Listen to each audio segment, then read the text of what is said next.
கண்ணியத்துக்குரியவர்களே, அல்-இஸ்திக்ஃபார் எம்முடைய பாவங்களுக்குரிய மன்னிப்பு எம்முடைய வாழ்வின் கவலையை நீக்கும், எம்முடைய துக்கத்தை நீக்கும், எமக்கு வரக்கூடிய சோதனையை நீக்கும். ஒரு சோதனை வருகிறது, வேகமாக செல்கிறீர்கள், ஒரு வாகன விபத்து ஏற்பட்டு விடுகிறது, அல்லது ஒரு வியாபாரத்திலே முன்னேறி கொண்டு செல்கிறீர்கள், நஷ்டம் ஏற்படுகிறது, குடும்ப உறவுகள் பிரிய காரணமாகிறது. அப்போது நினைக்காதீர்கள் இதற்கெல்லாம் வேறு காரணமாக இருக்குமோ, இதுவெல்லாம் வேறு யாராவதுடைய கண்ணின் காரணமாக ஏற்பட்டு இருக்குமோ என்று நினைக்காதீர்கள்.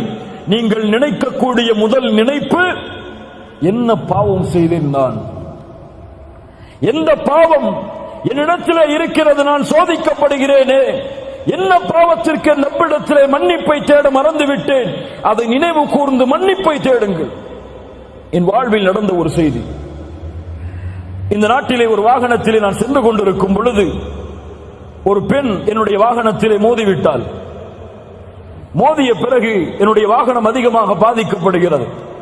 அந்த பெண் இறங்கி வருகிறார்கள், மன்னிப்பு கேட்கிறாள். அப்போது என் கணவன் வரட்டும், இருவரும் சேர்ந்து நாம் போலீஸ் ஸ்டேஷனுக்கு போவோம் அப்படின்னு சொல்லி அந்த பெண் சொல்றாங்க. வெயிட் பண்றோம். அவங்களுடைய கணவன் வர்றார். மாஷா அல்லாஹ், அல்லாஹ் அவருக்கு அருள் செய்யட்டும். வந்து பார்த்தார் யாரின் மீது தவறு என்று.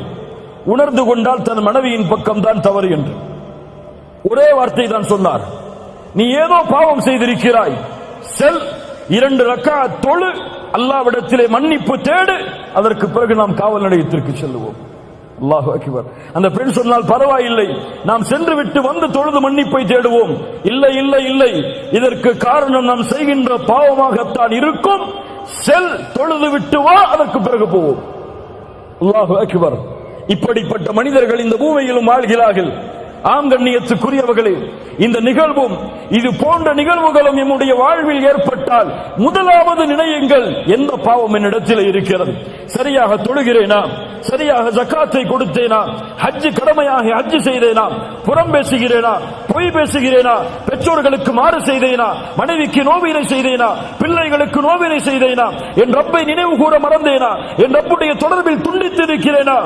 இந்த பாவத்தை விட்டு நீங்கினால்தான் என் சோதனை அகலும் என்று நினைத்தால் அல்லாஹ் ரப்புல் ஆலமீன் அந்த பாவ மன்னிப்பில் என்னுடைய வாழ்வின் கவலைகளை, பிரச்சனைகளை நீக்குவான்.